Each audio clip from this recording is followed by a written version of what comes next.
మీరు మీ degree final year exams అన్నీ fail అయిపోయారు. సప్లీ కట్టుకోరా? ఎంత కట్టాలి మేడం? 20,000. ఉదయాన్నే లేచి బ్రష్ చేసే టైం కూడా లేదు. ఇంటర్వ్యూకి అయితే రెడీ అయిపోతున్నాను.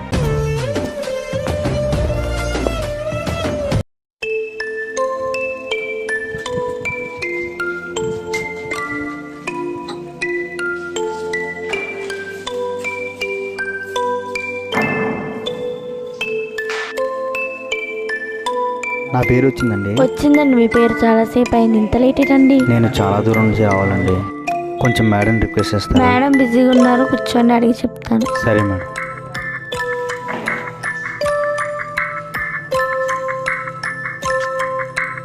మేడం ఆ అబ్బాయి వచ్చాడు మేడం. ఇందాక పేరు పిలిచారు కదా, లేట్ అయిందంట మేడం, పిలవమంటారా?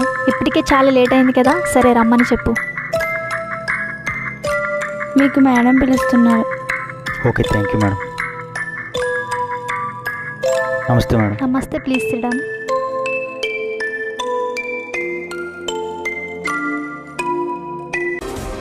ఏంటమ్మా ఇంత లేట్ అయింది? బయట చాలా వర్షంగా ఉంది మేడం, వెహికల్స్ ఏం రాలేదు, లిఫ్ట్ అడుక్కుంటూ వచ్చాను. What is your qualification? Degree final year failed అయిపోయింది మేడం. ఓకే, ఇక్కడ క్వాలిఫికేషన్తో ఏం పని లేదు, కానీ జ్ఞాపక శక్తి ఉండాలి. కస్టమర్తో ఏం చెప్పినా ఎన్ని చెప్పినా గుర్తుంచుకోవాలి. సరే, నీకు కొన్ని ప్రశ్నలు అడుగుతాను. చిట్టి సిల్కమ్మ అమ్మ కొట్టిందా పాట గుర్తుందా? లేదు మేడం. సరే, సందమామ రావే జాబిల్లి రావే పాట గుర్తుందా? అది కూడా గుర్తులేదు మేడం. పోనీ పరమానంద శిష్యులు కథ విన్నావా?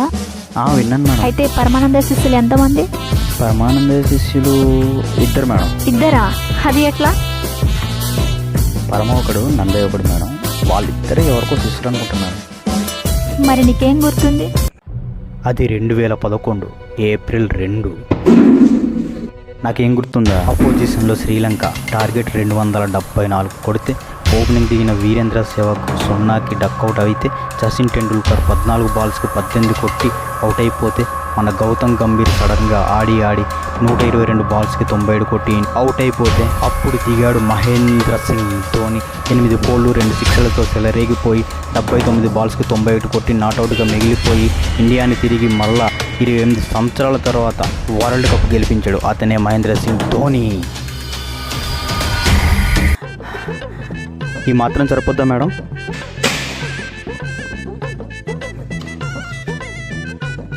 ఎవరు చూడలేదు కదా. నెక్స్ట్ టైం అయినా మంచి క్వశ్చన్స్ ప్రిపేర్ అవ్వండి మేడం.